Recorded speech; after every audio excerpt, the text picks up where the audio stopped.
Mental health conditions are things like depression, general anxiety disorder, bipolar disorder, schizophrenia, post traumatic stress disorder, social anxiety, borderline personality disorder, obsessive compulsive disorder, seasonal affective disorder, alcohol substance abuse, and many more. Having to deal with such stressors, especially as a collegiate student athlete, is hard. What is interesting is that there is extensive care for student athletes who have torn ligaments, broken bones, and concussions, but care for those suffering from mental health disorders is still in the making. An American study regarding student athletes participating in the NCAA sanctioned intercollegiate athletics programs found that of these student athletes, between 10 and 15%, 2% higher than their non athletic counterparts, will experience psychological issues severe enough to warrant counseling.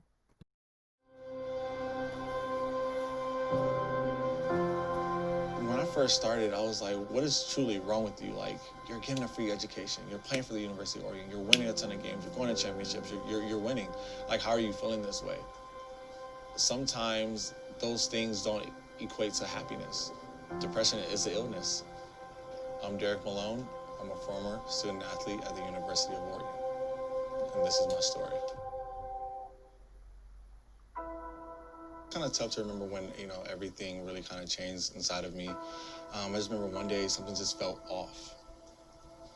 I felt really just sad for no reason. I think it's right when I just came here. I didn't really know anyone. Everyone's pretty different than the hometown that I'm from. So it was really kind of a culture shock to me. I miss my family. I'm a really big, into family and everything. And I just felt like no one understood me. I was alone and I didn't really know, what to do. I didn't know how to, feel better. We all have our down days, our sad days, especially when I was younger, but this was a little bit different.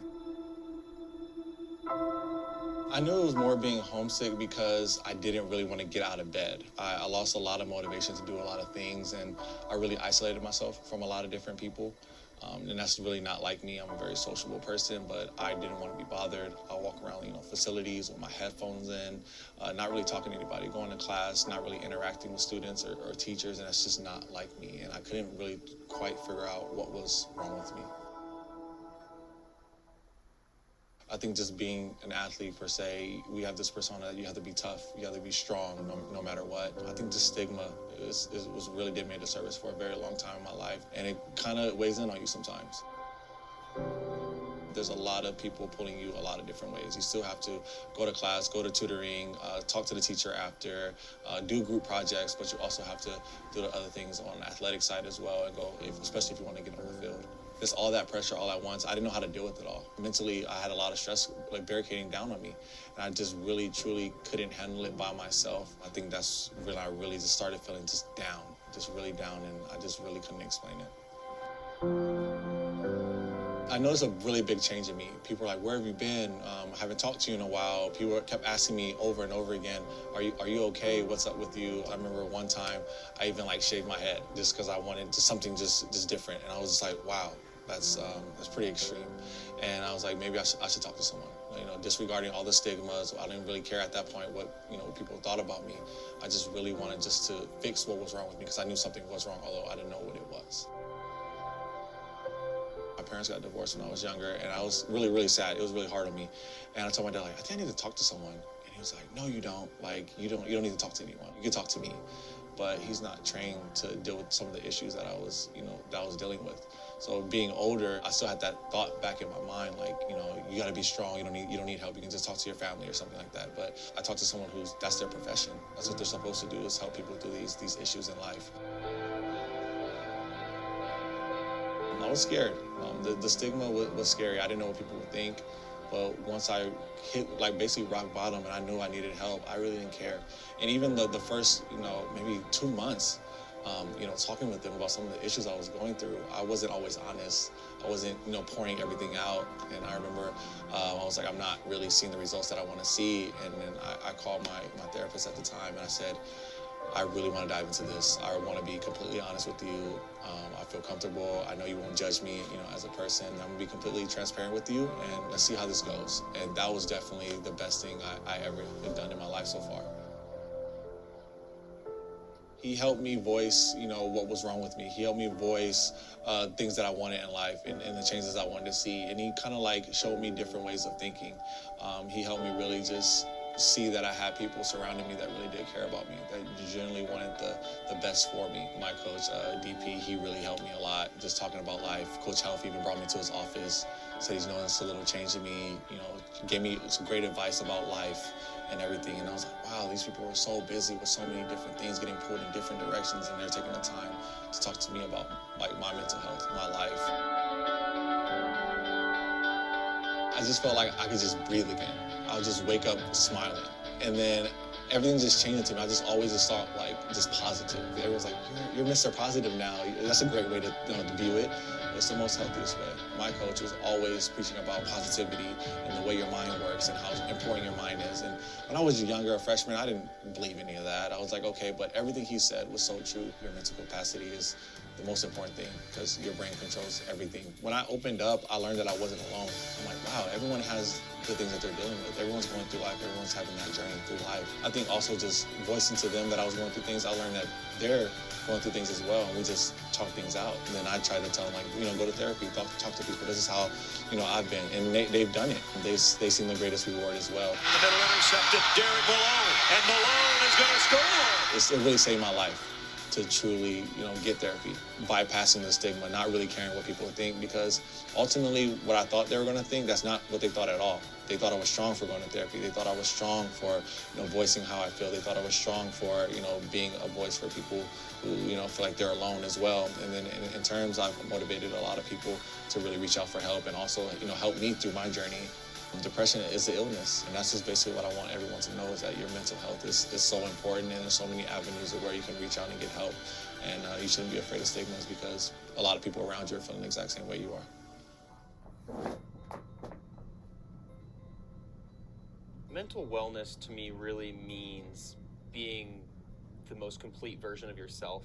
So obviously the physical is one part of it, but I don't think you can really succeed as well as you possibly could in athletics, academics, without truly kind of being sound mentally as well as physically.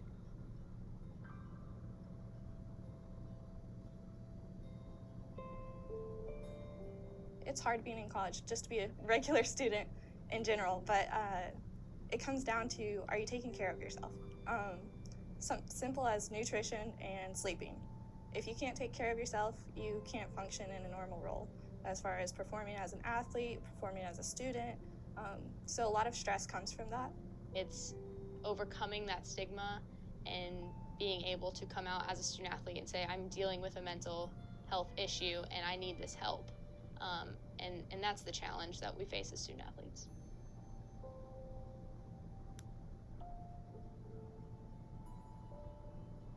We're human, and mental health issues affect more than just our performance. They affect our day-to-day lives and our ability to function. So it's very important that the coaches understand that a player might be dealing with something and that needs to be taken into account at all times. Coaches are the first people that come into contact with the student athletes, from recruiting to just coming on campuses for visits and, practices, everything. So to understand the mental wellness part of each of their student athletes and players is extremely important. So having that opportunity as a student athlete to just be able to go into an office or to just call a friend or call your coach, whatever, to share those experiences that maybe you're going through in a difficult time, is really beneficial for that student athlete.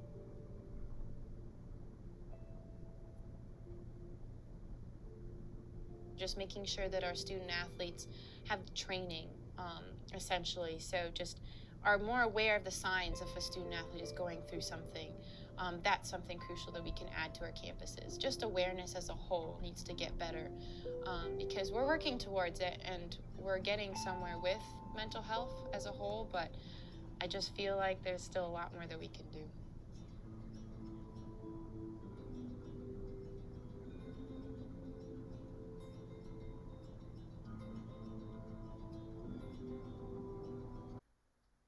Signs that you or a teammate may be at risk are changes in sleep patterns, not eating well or at all, mood swings, sleeping more than normal, unexplainable anger, unexplainable underperformance in sport, lack of interest in things once enjoyed, social isolation, rapid weight gain or loss, feelings of apathy or hopelessness, and decline in academic performance.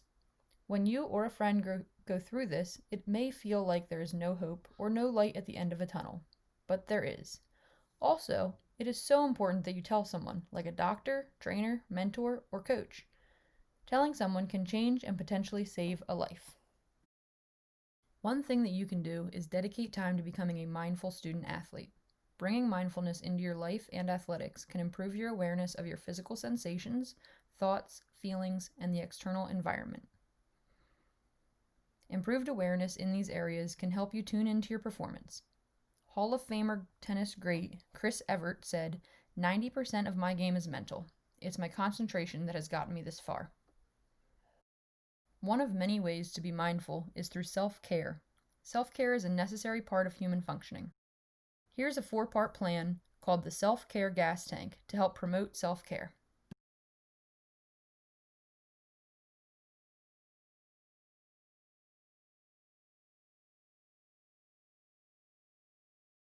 Sometimes our feelings of depression, anxiousness, worry, and stress take over, and we can't find our way out of it on our own. If you feel this way, don't be afraid to reach out for help. Here are some ways to find support at EMU. Talk to your coach. Your coaches are valuable resources, as they most likely either have been in your shoes as student athletes or helped other athletes that have gone through similar situations. It may seem like your coach's top priority is to win games and focus on the X's and O's, but the coaches here at EMU care and want to help you in all aspects of your life. Talk to the athletic trainers. Our trainers can help you with mental injuries as well. Trainers provide a support away from the team where it may feel more comfortable to talk openly. Visit the Counseling Center. Make an appointment with the Counseling Center by emailing counselingservices@emu.edu. Sessions are free and confidential for all full-time students.